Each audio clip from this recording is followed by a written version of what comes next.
Welcome to today's talk about Gauss law applications in spherical shell.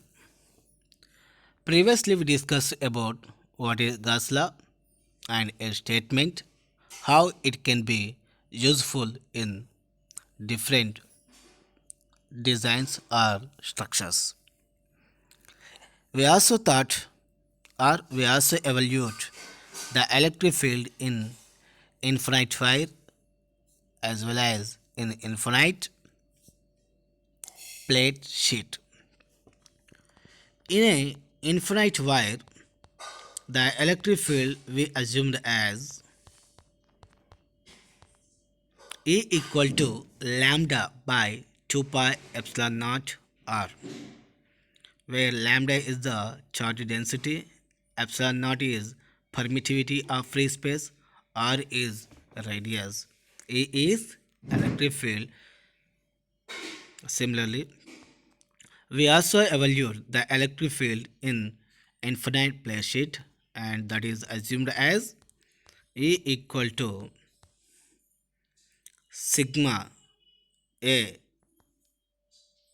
by epsilon naught, that can be simply defined as E equal to sigma by 2 epsilon naught. This is electric field evolution in infinite plate sheet. Today we are going to talk about the electric field due to a thin spherical cell. In a thin spherical cell, what is electric field?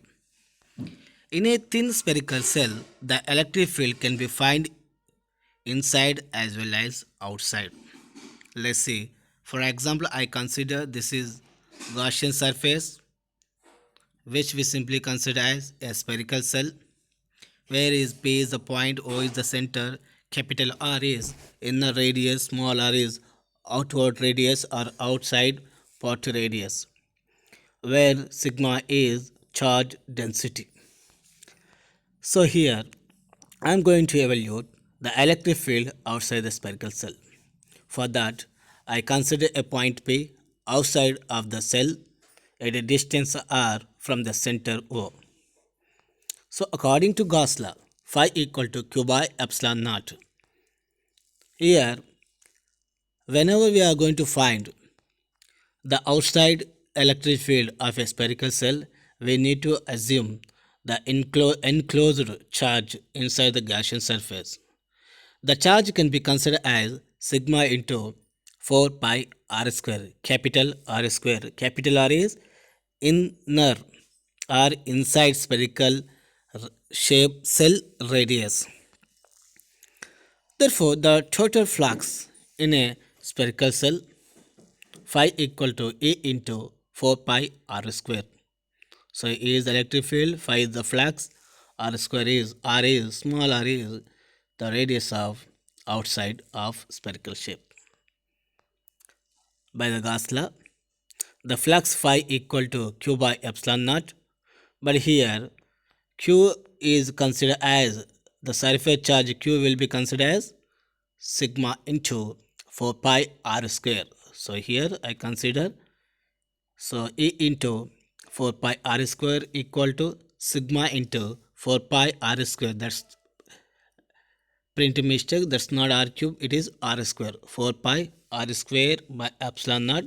After simplification, you will get E equal to sigma r square epsilon naught into r square. If the charge density is negative, the direction of the electric field will be inward. Condition they given. If the charge density is negative, then the direction of electric field is inward. Similarly, if the charge density is positive, then the direction of electric field is outward. In case 2, today's case 2, electric field inside a spherical cell. Again, we consider same point P inside the spherical cell, and its distance is r, and the center is O. Then again the Gauss law is phi equal to q by epsilon naught. Therefore, the net electric flux is E into 4 pi r square. But the flux value is how much? The flux will be phi equal to 4 into E into 4 pi r square, but inside the spherical cell there is no charges. That is the reason the electric flux inside the spherical cell is 0. Why? Because the enclosed charge q will be 0, as we know that surface charge density is dispersed outside the surface. Therefore there is no charge inside the spherical cell, hence electric field is 0 inside the spherical cell.